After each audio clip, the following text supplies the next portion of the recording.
वसवसों का दौर है। वसवसों के दौर में अमल तो दूर रह गया, लोगों का अकीदा बचना मुश्किल हो गया। वसवसा ही वसवसा है, हर बात पे वसवसा, हर एक के बारे में बुरी सोच, हर शख्स के बारे में नजरियात के अंदर कमजोरी, शुकूक व शुबहात का जमाना। फरमाया पनाह मांगो, अल्लाह से पनाह मांगो इन वसवसों से, उसकी पनाह चाहो। मेरे दोस्तों, शुकूक व शुबहात इतने ज्यादा होते चले जा रहे हैं। आदमी शक से बाहर निकलेगा तो इबादत करेगा, शक से बाहर निकलेगा तो दर मुस्तफ़ा अलैहिस्सलाम की गुलामी करेगा, वो शक से बाहर निकलेगा तो किसी अल्लाह के वली से उसकी निस्बत मजबूत होगी। और अगर शक ही शक हो, शक ही शक हो, सीना शक से भरा हुआ हो, वसवसा ही वसवसा, लोगों के दिलों के अंदर इस कदर बुरे ख्यालात जन्म लेने लगे हैं कि अब लोगों का सारा माहौल रूहानी, इल्मी, फिक्री तबाह होता नजर आ रहा है। अहलुल्लाह को शक नहीं गुजरता था। लोग कहते हैं कि अल्लाह के वली के पास सबसे बड़ी ताकत क्या होती है। कुछ लोग कहते हैं जो कहता है वो हो जाता है, ये बड़ी ताकत है। कुछ लोग कहते हैं कि अल्लाह तबारक व तआला का वली दुनिया से कटा होता है, ये उसकी बड़ी ताकत है। मैं आपको दर्जनों सूफिया की और सैकड़ों औलिया अल्लाह के अकवाल का अगर एक जुमले में निचोड़ अर्ज करूं तो अल्लाह का वली वो होता है जो वसवसों से दूर होकर यकीन कामिल की दौलत पा चुका होता है, तो वसवसों से बच जाता है, उसका यकीन तयक्कुन मजबूत होता है। यार, लोगों का काम नहीं वसवसा अंदोजी करनी, लोग वसवसा अंदोजी करते हैं वो करेंगे, लोग शक पैदा करते हैं वो करेंगे। तू इतने कानों का कच्चा है कि तू सबकी बात सुनता है, हर एक की बात तेरे अंदर आकर के जन्म लेती है और हर एक की बात तेरी रूह में गुजर जाती है। ये कैसे हो गया? इतना कमजोर है तू कानों का। जो आदमी आएगा तो उसकी बात सुन लेगा, तो यकीन कर लेगा। लोग कहते हैं जी मुझे फलां ने कहा था, और ये सारा मामला हमने ईमान, तयक्कुन, यकीन, सोबत के बारे में गड़बड़ कर लिया। वरना अपनी दुनिया के मामले में तो हम आज भी बड़े हसास हैं। दुनिया के मामले में हमें वसवसे कोई नहीं आते। एक शख्स ने आके आपके कान में कह दिया कि तेरा 40 लाख का मकान अचानक 30 लाख का हो गया, तो मान लेते हो? तो उसने तो वसवसा डाला है, आपने माना क्यों नहीं? उसने कहा वो मैंने देखा है एक दीवार में सुराख हो गया है और पेंट उसका गिर गया है, फलां जगह कमजोरी आ गई है, तो मकान 40 लाख का था यकदम 30 लाख का हो गया। मान लिया आपने? आपने नहीं माना। आपने तो उस पर उसके साथ बहस भी की, आपने तो तकरार भी की, उसको डांटा भी और उसको ये भी कहा कि तू मेरा दुश्मन है, तूने मेरी इतनी कीमती चीज को इतनी नकमी कह दिया। और जो कोने में आके कह गया कि फला अल्लाह का वली, देखो जी अब तो कोई अल्लाह का वली नहीं रहा, फलाना भी दुकानदार है, फलाना भी, और तूने फटाफट मान लिया। मुझे एक बंदा कह गया था। मेरे भाई गौर करें और तवज्जो करें बात पर, आपसे बात कर रहा हूं, इसको जरूर समझे। हमारा ये किस तरह का माहौल है कि दुनिया के मामले में कोई शख्स शक का शिकार नहीं। आप चले गए सौदा लेने, बड़ी आम सी चीज आपने खरीद ली, चले ऐन वाला आम छोड़ के अलफ वाला आम करें तो आप आम लेने चले गए, आम सी चीज आम लेने चले गए आप। उसने कहा जी ये तो मैं 300 रुपए किलो दूंगा, तो फौरन आपने दे दिया उसको, कोई वसवसा नहीं आया आपको। हालांकि उसने दलील भी दी कि ये यहाँ का नहीं है, ये मीरपुर खास सिंध से आया है, ये फलां जगह से है। तो आपने कहा नहीं भाई ये कैसे हो सकता है, इतना महंगा है ही नहीं, तो कैसे बता रहा है? लेकिन अजीब मामला है कि दीन के बारे में लोग फौरन कहते हैं जी मुझे बड़े बड़े ख्यालात आते हैं, बड़े बड़े ख्याल उसको आते हैं जिसकी तवज्जो हटती है। एक्सीडेंट उसका होता है जो सीधा नहीं देखता, दाएं बाएं देखता है। जिसका ध्यान सीधा होता है उसकी गाड़ी सीधी चलती है। तूने दाएं बाएं देखा है तो तुझे वसवसा आया है, तूने इधर देखा फिर तुझे वसवसा आया। जिनकी तवज्जो सीधी यार की तरफ रहती है, जिनकी तवज्जो सीधी यार की तरफ, जिनकी तवज्जो सीधी रहती है, उन्हें वसवसे, उन्हें दीदार से फुर्सत नहीं, तो वसवसा कैसे आएगा? अन्नज़रु इला वजहि रसूलिल्लाह, हज़रत सैयदना अबू बकर सिद्दीक ने कहा था या रसूल अल्लाह, एक की दिल की तमन्ना है कि आप बैठे रहे मैं दीदार करता रहूं। वसवसा कैसे आएगा? वसवसा तो उसको आएगा जो अबू जाल की भी सुनेगा, वसवसा तो उसको आएगा जो अबू लहब को भी टाइम देगा, वसवसा तो उस शख्स को आएगा जो अब्दुल्ला बिन नबी सलोल के पास भी थोड़ा वक्त गुजारेगा, तो जिसका बैठना उठना ही मौला अली के मानने वालों के पास हो, जिसका हर वक्त ठिकाना ही जनाबे बिलाल हबशी के गुलामों के पास हो, जो हर वक्त बैठे ही उसके पास, जो जिए भी तो जनाबे सिद्दीक अकबर के साथ, और जिसकी रगों रगों में हजरत उस्मान गनी और उमर फारूक बसते हो, उसको कैसे वसवसा आ सकता है? हमारा जराना ही बड़ा पक्का मजबूत है, ताल्लुक ही बड़ा, हमें कैसे वसवसा आएगा?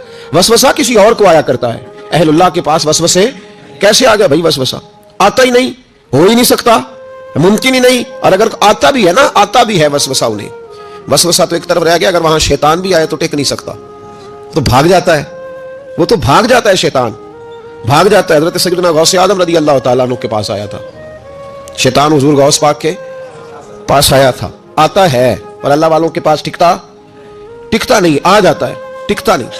हुजूर गौसे आदम रज़ी अल्लाह तआला अन्हु ने 40 साल अल्लाह की इबादत की, 40 साल। यहाँ भी लोग बड़े परेशान हो जाते हैं, कैसे जी कैसे कर ली? तो मैंने कहा कुरान पढ़ो, वल्लज़ीना यबीतूना लिरब्बिहिम सुज्जदन व क़ियामा। वो रातें गुजार देते हैं अपने रब के लिए सजदा करते और क़याम करते। तो ये कुरान की नस ने जब बयान कर दिया, तुझे कैसे शक हो गया? कुरान की नस बयान कर रही है कि अल्लाह के कुछ बंदे रातें सजदे और क़याम में गुजार देते। हुजूर गौसे आज़म ने 40 साल इशा के वुज़ू से फजर की नमाज अदा फरमाई। तो एक दिन आसमान पे ना एक छोटा सा बादल का टुकड़ा आया, माज़अल्लाह सुम्मा माज़अल्लाह। वो कहने लगा अब्दुल कादिर मैं तेरा रब हूँ। उसके अंदर से आवाज़ आई, मैं तेरा रब हूँ, तूने बड़ी इबादत कर ली, अब तू बेशक पढ़ बेशक ना पढ़। कई मलंगों को माफ़ नहीं हो गई माज़अल्लाह का बेशक पढ़ बेशक ना पढ़, आम इजाज़त है। तो हुजूर गौसे आज़म रज़ी अल्लाह तआला अन्हु फरमाने लगे औज़ु बिल्लाहि मिनश शैतानिर रजीम। जब आपने ये पढ़ा तो वो सामने आके खड़ा हो गया, कहने लगा अब्दुल कादिर आपको कैसे पता चला कि मैं शैतान हूँ? तो आप फरमाने लगे पागल, मुझे कैसे पता न चलता? जिस रब ने अपने प्यारे हबीब अलैहिस्सलाम को नमाज माफ़ नहीं की, उसने अब्दुल कादिर को कैसे माफ़ कर दी? जब हुजूर के लिए ये हुक्म नहीं आया कि महबूब चाहे पढ़ो चाहे ना पढ़ो, वहां तो हुक्म आया कि महबूब तहज्जुद भी पढ़ो, व मिनल लैली फतहज्जद बिही नाफिलतल लक, नफा देगी आपको तहज्जुद भी पढ़े। तो उनके लिए जब ये हुक्म नहीं तो मेरे लिए कैसे आ गया? अब शैतान था ना, तो उसने फिर एक और चाल चली। ये बाज नहीं आता, हम बाज आ जाते हैं कई दफा, उसके पीछे पीछे चलने लग जाते हैं, लड़ के थक जाते हैं। वो नहीं थकता, वो नई से नई चाल, नई से नई चाल, उसका नया से नया रूप। मिनल जिन्नते वन्नास, जिन्नों में से भी और इनसे, उसके नए से नए रूप होते। उसने एक नया रूप धार लिया, कहने लगा अब्दुल कादिर 300 वली मैंने इसी तरह गुमराह किए, आप चूंकि आलिम थे तो आपके इल्म ने आपको बचा लिया। तो गौसे आज़म फरमाने लगे नए रूप से आए हो? कहने लगा 300 मैंने गुमराह किए, ये तो आप आलिम थे तो बच गए, आप जानते थे तो बच गए, मैंने 300 गुमराह किए। तो हुजूर गौसे आज़म फरमाने लगे फिर गुमराह करने लगे नया रूप धार के? मुझे मेरे इल्म ने नहीं बचाया, मुझे अल्लाह के फजल ने बचाया है। कई आलिम भी तो गुमराह हो जाते हैं ना, मुझे मेरे इल्म ने नहीं बचाया, मुझे मेरे अल्लाह के फजल ने बचाया है। मेरे भाई, मेरे अजीज, तरीकत के मुसाफिरों, याद रखो, समझ लो इस बात को कि वसवसा आता है। वसवसा, दो किस्म के मेहमान आते हैं, दो किस्म के मेहमान। एक मेहमान वो आता है जो आता है तो बंदा तवज्जो नहीं करता, वो खुद कहता है इसने नहीं मेरी तरफ तवज्जो की, वो मेहमान चला जाता है, पता ना आपको। और जिसको बंदा उठ के सीने से लगाए और उसके साथ गुफ्तगू शुरू कर दे, वो मेहमान जाता है तो बैठा रहता है, वो तो नहीं जाता। तो वसवसा आता है, जो तो तवज्जो ना करे उसका चला जाता है, और जो सीने से लगा ले, सोचने लग जाए, गौर करने लग जाए, उसका वसवसा बैठ जाता है, उसी के पास रहता है, दोस्ताना कर लेता है। कई दफा तो बिल्कुल मकान ही साथ बना लेता है, हर वक्त कोई ना कोई बात कान में, हर वक्त कोई ना कोई बात कान में। क्यों वसवसा आता है? तुझे कैसे आ गया? इसका यकीन कामिल हो, उसे वसवसा कैसे आए? जिसकी तवज्जो सीधी हो उसे वसवसा ना छड़ यार दा बूहा, नहीं तो हो जावेगा रोगी। जेडी बकरी इजड़ों विछड़ी ओ बगयाड़ा जोगी। ये तो भाई तू अगर अंदर रहता, सोबत के अंदर रहता, छतरी के नीचे रहता, तो फिर वसवसा तुझे कैसे वसवसा किस तरह तेरे पास आया? वसवसा उसके पास आता है जो वसवसे की जानिब तवज्जो करता है। बहुत ज्यादा लोगों को बदगुमानी होने लगी है, बहुत ज्यादा वसवसे आने लगे हैं, बहुत ज्यादा ख्याल होने लगा है, बहुत ज्यादा तवज्जो होने लगी है। बड़ी लोगों का मेयार इस तरफ जाए, हर चौथा आदमी आके कहता है बुरे ख्यालात आते। क्यों भाई बुरे ख्यालात आते? कैसे आ गए? हमारा तो दिल ही एक है और दिल में यार भी एक है, दूसरे के लिए जगह ही कोई नहीं, तो वसवसा कैसे आएगा? हम तो उसके दीदार से आज तक फारिग नहीं हुए, तो गैर की तरफ देख कैसे लिया? ये कैसे हो गया? मुमकिन कैसे हुआ? अपने आप को समेटे, इन वसवसों से अपने आप को बचाएं, इन पर कथित तौर पर कोई तवज्जो न दे। और अगर कभी आ भी जाए, अगर कभी आ भी जाए तो मैंने कहा कि उसको सीने से लगाने की जरूरत, उसको झटक दें, बात खत्म हो गई। आ जाता है वसवसा, बड़ों बड़ों को आ जाता है, वसवसे आया करते हैं, आया जरूर करते हैं, लेकिन जो लोग काबिल होते हैं, जिनका ईमान मजबूत होता है, जिनका तयक्कुन मजबूत होता है, उन लोगों के पास वसवसे हमेशा रहते नहीं। एक अहम बात इस्लाह की जो समझनी बड़ी जरूरी है, आपके लिए बड़ी जरूरी है। आपने ये गौर करना है कि वसवसा आता कहां से है। कोई नहीं समझ आई आपको मेरी बात? नहीं आई होती तो आप बड़ी दूर पहुंच चुके होते। सर्दी बड़ी ज्यादा थी कमरे में, तो कहीं से हवा आ रही थी ठंडी, तो अब ठंड बड़ी लग रही थी, तो बंदे ने फौरन उठ के भला क्या करना होता है? नहीं, वो पता नहीं कितों आ रही बारी थी, तो अभी गाली है ना जी। अगर तो खिड़की से आ रही है तो किसको बंद करेंगे, और अगर दरवाजे से आ रही है तो जी, और अगर छोटे बच्चे ने पंखा चला दिया तो जी, चल पंखा रहा है, बंदा सारा दिन दरवाजा बंद करता रहे।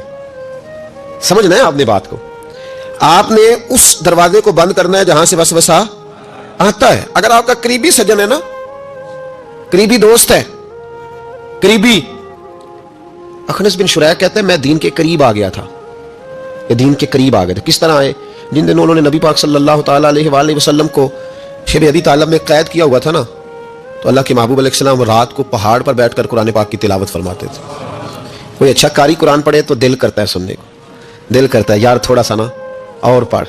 ہاں جی, کوئی اذان پڑھ رہا تھا تو شاعر گزر رہا تھا تو شاعر کا دل مچلنے لگا, کہنے لگا اور ذرا ٹھہر جا مؤذن, میرا دل دہل رہا ہے, اتنی جلدی ختم نہ کر یار, مجھے لطف آ رہا ہے, تھوڑے قصیدے اور پڑھ. تو کوئی اچھا قاری قرآن پاک پڑھے نا, اچھا قاری, تو بندہ مست ہو جاتا ہے.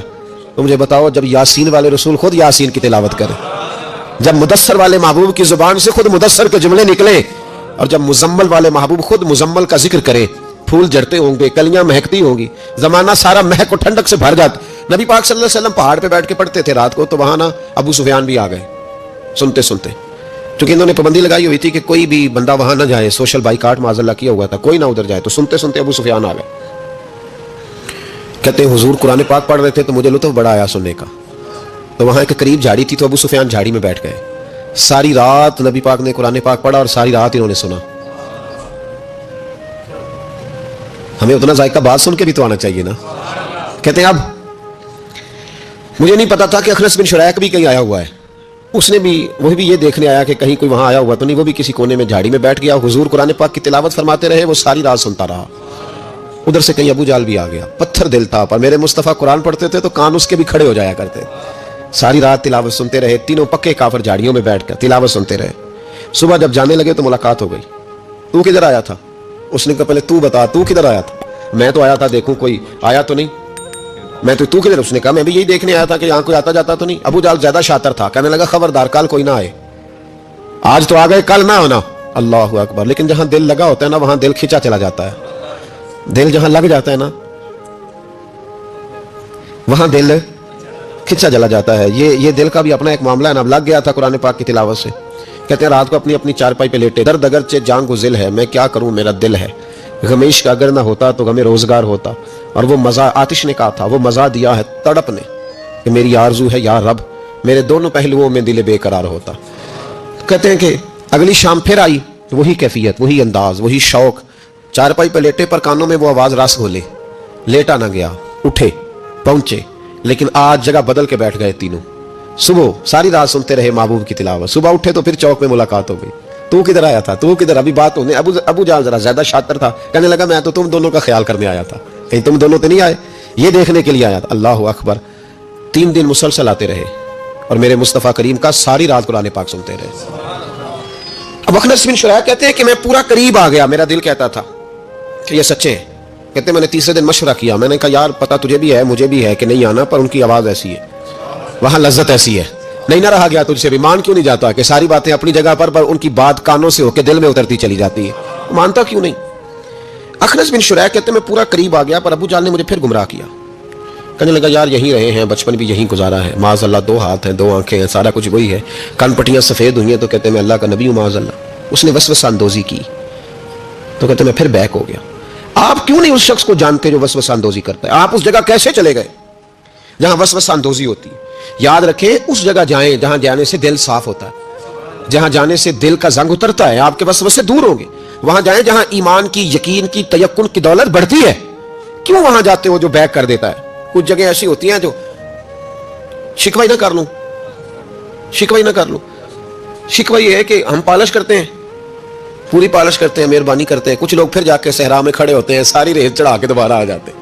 اماں بھی ناراض ہو جاتی ہے, اماں بھی بگڑ جاتی ہے کہ میں اجے انو آیا سی, تو یہ تو کیا آخر کر کے آیا ہے یار. آپ سمجھتے نہیں کہ کتنی محنت سے سوارا, کتنی محنت سے نہلایا, کتنی محنت سے کپڑے بدلے, کتنی محنت سے غسل کرایا, کتنی محنت سے کنگھی کی, کتنی جدوجہد کے ساتھ تیرے بال سوارے, تیرے روحانی ذائچے میں کتنی جدوجہد, تو نے قیمت ہی نہیں ڈالی. تو 2-4 دن گیا اور جا کے پھر سے زنگ چڑھا کے آیا, تو نے ماری. کبھی کبھی دل کرتا ہے پھر اماں کا بھی کہ 2 تھپڑ لگا ہی دوں, اس کو لگاؤں 2 تھپڑ, میری محنت کا تو نے کیا. تو وسوسہ اندوزی والی جگہ پہ کیوں جاتے, کیوں گئے وہاں؟ تمہیں نہیں پتا تھا کہ وہاں نہیں جانا, سارے کپڑے میلے ہو گئے, ساری گرد پھر چڑھ گئی. خبردار, خبردار اپنے بزرگوں کی محنت کا خیال کرے. خبردار اس جگہ کبھی نہ جائیں جہاں جانے سے وسوسے پیدا ہوتے ہیں. ان جگہوں پہ کبھی نہ جائیں جہاں جانے سے ذہن میں شر اٹھتا ہے. اس جگہ پہ کبھی نہ جائیں جہاں اعلیٰ حضرت فاضل بریلوی, میرے اعلیٰ حضرت رحمت اللہ زندگی میں کسی کا قصیدہ نہیں لکھا, لیکن بدانیوں کے اس عالم کے قصیدے ہمیشہ لکھے جو انہیں ان کے مرشد کی بارگاہ تک لے کے گئے تھے. اس عالم کے بھی قصیدے لکھے, کہتے تھے میں تیرا بھی شکر گزار ہوں یار, تو نے میرے اوپر مہربانی فرمائی, میں تیرا بھی شکر گزار ہوں. لم یشکر الناس ولم یشکر اللہ, میں تیرا بھی شکر گزار. اس آدمی کے قصیدے لکھے, مہربانی فرمائے. वसवसों वाली जगह से हट जाएं, उस जगह से हट जाएं जो वसवसे पैदा करती है, जम जाएं उस जगह पे जहां से वसवसे दूर होते हैं, यकीन की दौलत मिलती है। गर्द वाले काम ना करो, खबरदार। वसवसे उस शख्स को आते हैं जो बुरी जगह पे बैठता है, जो बुरी संगत में जाता है, उसके ज़हन में सवाल उठते हैं। मैंने बहुत सारे ऐसे लोग देखे जो बुरी संगतों में जाते थे तो गुमराह हो गए। इसलिए नबी पाक अलैहिस्सलाम ने पाबंदी लगाई है, फरमाया ला तुसाहिबू इल्ला मुमिनन, खबरदार सोबत न इख्तियार करना सिवाय इसके कि बंदा कामिल मोमिन हो। कामिल मोमिन के अलावा किसी की सोबत इख्तियार ला तुसाहिब, ये वही ला है जो कलमे में है, ला इलाहा, कोई माबूद नहीं। तो आप मुस्नद इमाम अहमद बिन हंबल की इस हदीस का क्या मतलब लेंगे? ला तुसाहिबू इल्ला मुमिन, खबरदार कतई ना जाके उस बंदे के पास बैठना जो कामिल मोमिन ना हो। तो कच्चे लोगों के पास क्यों बैठते हो? हदीस पाक के लफ्जों के ऊपर जो अहमियत है जुमलों की उसको समझे। ला इलाहा, बोलिए ला इलाहा, यही ला यहां बयान किया, ला तुसाहिबू इल्ला मुमिन, खबरदार उस बंदे के पास कभी नहीं जाना जो कामिल मोमिन ना हो, और जो कामिल मोमिन हो उसके पास जरूर जाके बैठना। ये हुजूर एक बात शेख सादी ने लिखी है। शेख सादी रहमतुल्लाह अलैह फरमाते हैं, ये मैं आपको जवाब दे रहा हूँ, कुछ सवालों का जवाब है जो ज़हनों में उठते हैं। शेख सादी रहमतुल्लाह तआला अलैह कहते हैं कि बाप अपने बच्चे को कहता था, बच्चे उन लोगों के पास ना बैठा कर, बंदे सही नहीं, तेरे ज़हन में वसवसे पैदा कर। उसने कहा बाजी वो नहीं सही, मैं तो सही हूं ना, मुझे कोई कुछ नहीं कह सकता, मैं खुद बड़ा ठीक हूं। तो उसने कहा बेटा नहीं, सोहबत साले तुरा साले कुनन और सोहबत ताले तुरा ताले कुनन, चंगियां दे लड़ लगी सा ते मेरी झोली च फुल पै, भैड़ियां नाल मैं रल गई ते मेरे अगले भी डुल गए, मेरे अगले भी भैड़ियां नाल मैं रल गई थे, यानी फिर रेत से कपड़े भर गए सारे। कहा शेख सादी कहते हैं उस वाली ने अपने बच्चे को समझाया, कहा ना जा उधर वरना। तो उसने कहा अब्बा मैं जब ठीक हूं तो मेरा कोई क्या बिगाड़ लेगा, हमें बड़ी जल्दी ये गुमान हो जाता ना मैं कामिल हो गया हूं, मेरा कोई क्या बिगाड़ लेगा, मैं जाऊंगा। वाली ने समझाया, बाप था ना उसने समझाया, लेकिन कुछ लोग बगैर हादसों के समझते भी नहीं, वो समझते हादसा जरूरी है, हालांकि बगैर हादसे के बगैर दुखों के समझ आ जाए तो बड़ी अच्छी है। तो बस उसने कहा नहीं मैं नहीं मानता,